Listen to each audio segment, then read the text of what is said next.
Je l'ai fait, je l'ai fait. J'espère que tu es content. Avant que je ne dise mot, Ariel avait déjà raccroché. Elle venait de m'annoncer la nouvelle qui bouleversa toute ma vie. Je m'appelle Nkolo et je suis devenu meurtrier à cause de mon insouciance. Voulez-vous savoir comment? Eh bien, je vous invite à écouter jusqu'à la fin. Mais avant, abonnez-vous à la chaîne s'il vous plaît et cliquez sur la cloche de notification pour d'autres vidéos. Et si l'histoire vous parle, vous pouvez nous aider à toucher plus de personnes en faisant un don via PayPal. Restez bénis. Ma vie durant, j'ai toujours eu ce que je voulais, sans beaucoup trop d'efforts. J'étais le préféré de mes parents et même du quartier. Tous étaient toujours si contents de m'avoir auprès d'eux. Je me sentais très honorée même s'il est vrai qu'au fil du temps, je commençais vraiment à me prendre la tête. J'étais tellement habituée à la facilité que lorsqu'un mur se dressait sur mon chemin, je cherchais par tous les moyens de tourner les choses en ma faveur. Et quand je dis tout, c'est vraiment tout. Je me rappelle de ce jour comme si c'était hier. J'étais encore tout jeune et j'avais décidé que pour mieux frimer, il me fallait une voiture pour aller à l'école. Je pense qu'il est grand temps que j'évolue à l'école et que j'ai de bonnes notes. Tu penses pas, maman? Mais bien sûr, je suis entièrement d'accord avec toi, Trésor. C'est ce que ton père et moi nous évertuons à te dire. Pour être un grand homme, tu dois d'abord réussir à l'école, je sais, maman. Cependant, un problème se pose. Lequel, dis-moi? En fait, voilà. J'arrive en retard à l'école presque tous les jours et des fois, je suis punie ou dans le meilleur des cas, je rate les meilleures parties du cours. Comment est-ce que je peux évoluer dans ces circonstances? Mais Nkolo, je pense que tu empruntes les transports communs avec les autres, alors vous arrivez tous en retard? Non, maman, en fait, je suis pas très rapide, tu vois. Alors le bus, il s'en va avant que je n'ai le temps de les rejoindre. J'ai une solution à te suggérer en tout cas. Avoir un chauffeur qui me conduirait chaque matin à l'école serait une bonne idée, je pense. Non, chérie. Là, ça va vraiment pas être possible. Tu emprunteras le transport en commun comme les autres. Payer un chauffeur, c'est une autre affaire, c'est un autre budget. Mais maman, mais rien du tout. De toute façon, ton père ne sera jamais d'accord. Tu feras avec, c'est tout. Après avoir fait preuve de tant de ruse, ma mère n'avait pas avalé mon discours. C'est ainsi que j'avais orchestré mon pseudo-accident. J'avais prétendu m'être fait agresser dans le bus. Je m'étais même bandé le pied pour la cause. Ma mère avait été si triste qu'elle supplia mon père de me trouver un chauffeur personnel. Et voilà que la semaine qui suivait, j'avais débarqué à l'école dans une voiture. Tous étaient émerveillés et ma popularité grimpait encore et encore. J'ai eu la grâce de bien évoluer dans le cadre scolaire et c'était ma dernière année au lycée. Mes parents m'avaient promis de m'envoyer étudier à l'étranger selon la mention que j'aurais. Alors l'objectif était bien clair pour moi, celui d'obtenir mon bac avec une bonne mention. Cependant, les autres éléments autour étaient toujours présents, c'est-à-dire les fêtes et autres. C'était donc pendant l'anniversaire de l'un de mes potes que j'avais rencontré Ariel. Dès mon entrée dans la pièce, j'avais été captivée par sa beauté. Je la connaissais à peine puisqu'elle était une fille assez réservée et discrète. Voyons qui en a là. C'est étrange de te voir dans ce genre d'endroit. À voir ta tronche, on dirait que tu n'es bonne que pour des musées. Bonsoir et bonne soirée. Non mais, tu vas pas t'en aller de sitôt quand même, surtout que j'ai envie de discuter avec moi. Et moi non. Alors, hey, doucement ma belle, doucement. Tu sais qui je suis au moins? Je m'en fiche de qui tu es. J'ai pas envie de causer avec toi, un point c'est tout. J'étais choquée, blessée, mais surtout challengée qu'une fille soit aussi réticente devant mes avances. Elle me mangeait toute dans la main, mais celle-ci était différente. Je m'étais donc donné pour objectif de la voir coûte que vaille. J'avais par la suite pris des informations sur elle et je découvris qu'elle était la fille d'un pasteur. Génial. Alors on va explorer de nouveaux terrains. M'étais-je dit. J'avais tout mis en œuvre pour la prendre dans mes filets.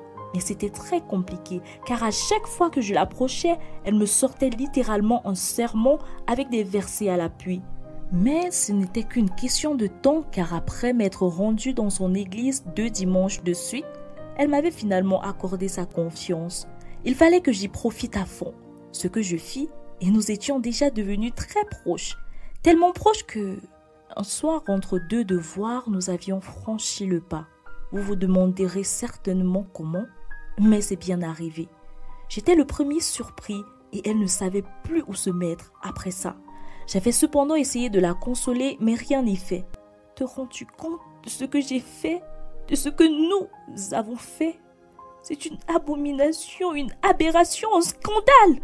Je vois pas trop pourquoi tu en fais tout en place. Ça arrive alors. Ça arrive?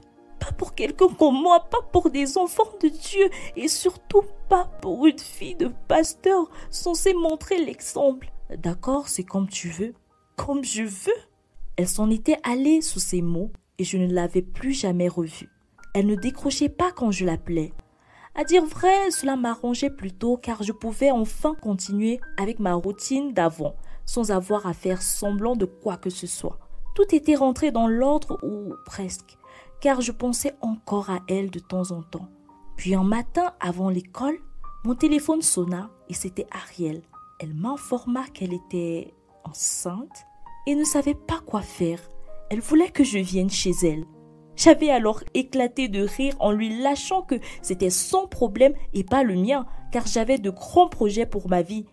Après avoir raccroché, je m'étais mise à réfléchir à mon futur qui, à cause de cette bêtise, allait être noyé. Il était hors de question pour moi de laisser une telle chose se produire. Je l'avais rappelé sur le champ. « Écoute, je ne sais pas ce que tu comptes en faire, mais je n'en veux pas. Il est hors de question que tu le conserves et c'est clair que ni ton père ni tes proches ne te pardonneront. Et même s'ils le prétendent, tu resteras une souillée à leurs yeux. Alors, la meilleure option pour toi et moi est de t'en débarrasser, de nous en débarrasser. Et je te préviens que si tu insistes de le garder, je n'en serai en rien responsable. À toi de décider. » Des jours étaient passés et elle ne m'avait toujours pas fait signe. Puis je reçus son fameux coup de fil. Le coup de fil le plus bref de ma vie. « Je l'ai fait. J'espère que tu es content. » C'était la dernière fois que j'entendais sa voix. Elle avait finalement avorté. Je devais normalement être soulagée de l'entendre, mais ce fut le contraire. Au lycée, ils annoncèrent qu'Ariel était morte, suite à un avortement qui s'est compliqué. Dès cet instant, mes jours n'avaient plus jamais été pareils.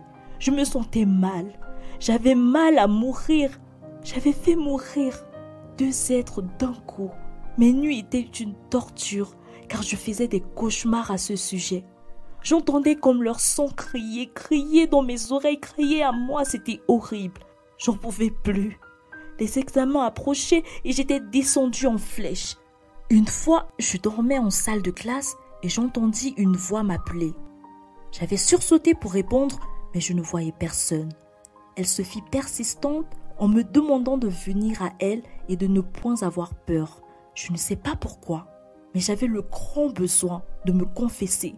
Je m'étais donc précipitée dans la cour de l'école et avais tout raconté aux autres élèves à haute voix avant de m'en aller pour l'église, racontant également cela au père d'Ariel.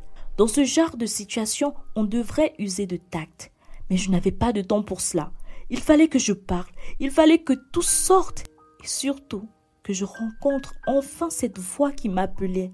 Il y avait une telle paix dans sa résonance que je voulais absolument avoir.